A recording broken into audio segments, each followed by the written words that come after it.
Kento double-checked his list before sending it to Saelah as he waited for his next client to arrive. They looked at a house she'd fallen in love with, which had everything they were looking for and then some. They had filled out the paperwork and everything had been approved. Since they were moving furniture from 4 houses, Saelah had suggested each of them make a list of the items they wanted to move to the new home. That way, they would have an idea of where they would go before they started moving things, and it would be more organized. Kento only had a few pieces he wanted to take aside from his bedroom furniture.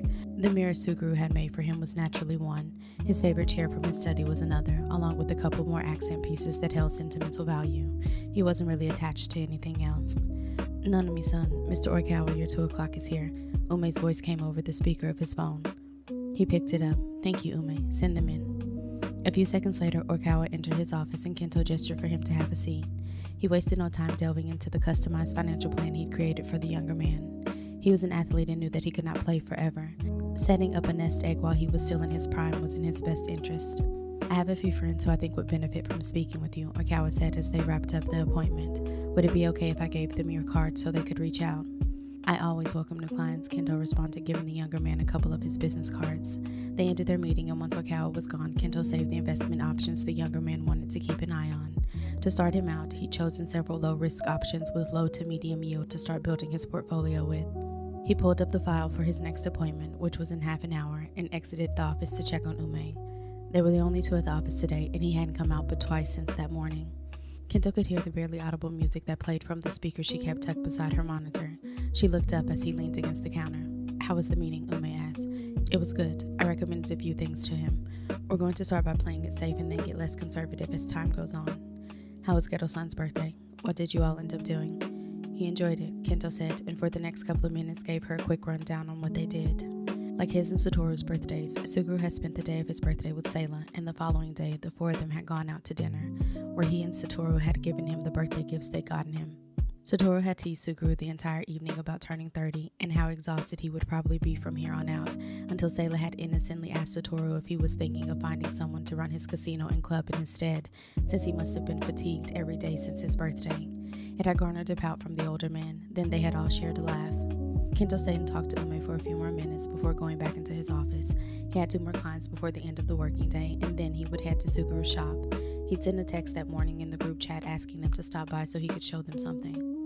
Kento stepped through the door of Suguru's shop half an hour before closing. Haruta stood behind the counter with a magazine in front of him, and he looked up when Kento walked in. The smile that took over the young beta's face looked almost painful, and he knew what was coming before it did. "Nanami-san, I've missed you so much." The young man bounded from behind the counter, meeting Kento in the middle of the room. "I haven't seen you in so long. I was thinking you were avoiding me." Kento was, because he wasn't sure how many times he could turn the young beta down for him to understand that he wasn't interested. Every time he had in the past, it was as if Haruta hadn't heard him. It had gone in one ear and out the other. The younger blonde didn't wait for him to answer as he continued. "When are you going to take me on a date, Nanami-san? I've been waiting forever." "We've had this conversation," Kento replied. "I will not be taking you out. I'm also courting someone." Haruta pouted at him, but it disappeared as fast as it came. "If it doesn't work out, I'll be here," he said, batting his lashes. Kento decided not to respond to that and instead asked, "Is Suguru in his workroom?" "Yes, he's in there." He stepped around the young man and finished crossing the room. Opening the door to the workroom, he found Suguru and Saelah inside. Suguru was seated at his drafting table while Saelah stood behind him, running her fingers through his hair. "Hi, Kento." "Hey, pretty," he responded. He squeezed Suguru's shoulder in greeting as he stopped beside them to kiss Saelah. "How long did it take you this time to escape Haruta?" Suguru asked. "Not long. I've become quite good at it," he responded. "What am I missing?" Saelah asked as she pulled Suguru's hair into a ponytail. Haruta has a crush on Kento, Suguru informed. Saelah smiled at him. "I mean, I can't blame him. It's also kind of cute." "It's far from cute. He comes on way too strong and doesn't seem to comprehend no," Kento said. "Sometimes you just have to shoot your shot," Saelah responded, "but I get how it can be a little annoying if he isn't taking no for an answer. He's still young, so he'll grow out of it. He won't really have a choice but to accept it's never going to happen once we're made it." "I'd like to believe that, but I told him I was courting someone, and that registered for all of 2 seconds with him," Kento replied. Suguru chuckled. "Did you tell him it was Saelah? He likes her, so he might tone it down if you tell him." "I didn't, but if it will help, I'll go tell him now." "Tell who what?" Satoru asked as he stepped into the room, closing the door back behind him.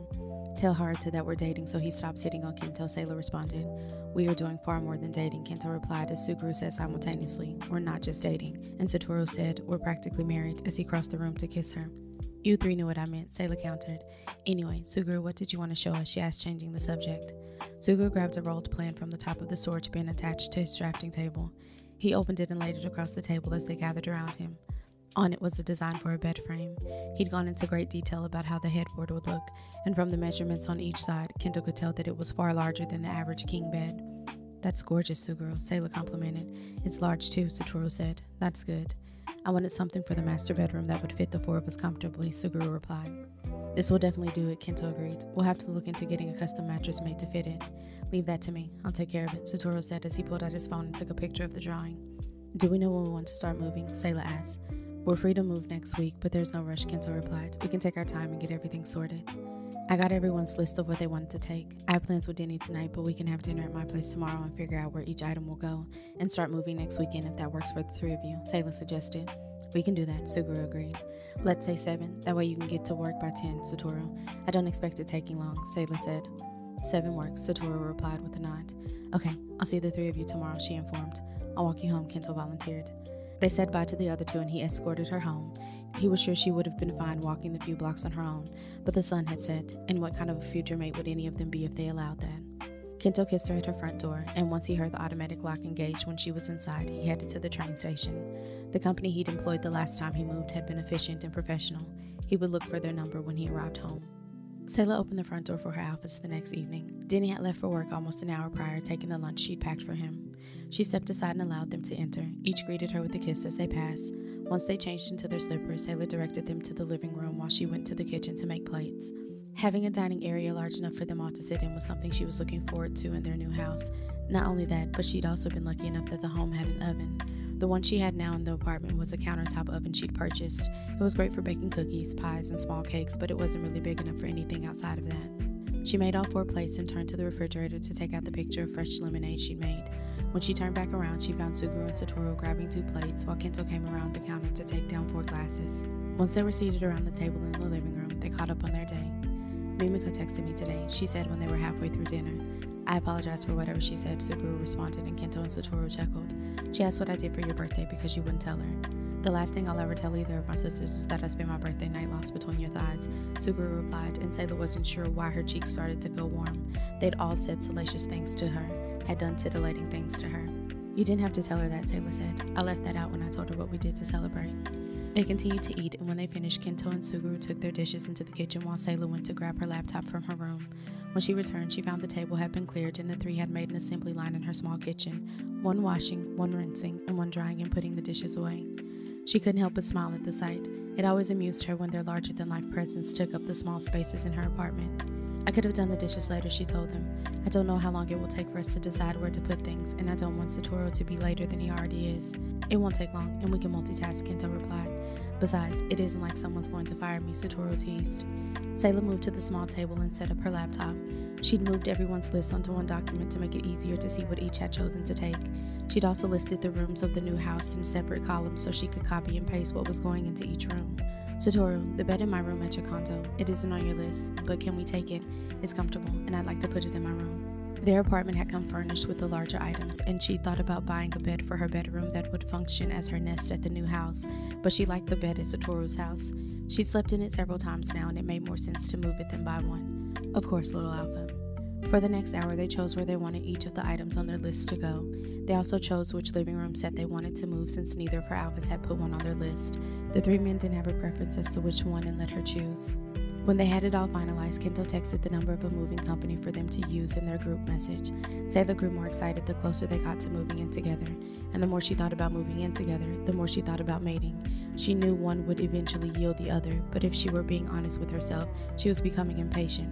It had only been a month since they decided when to do it, and Saelah hadn't realized she'd be the one growing impatient first.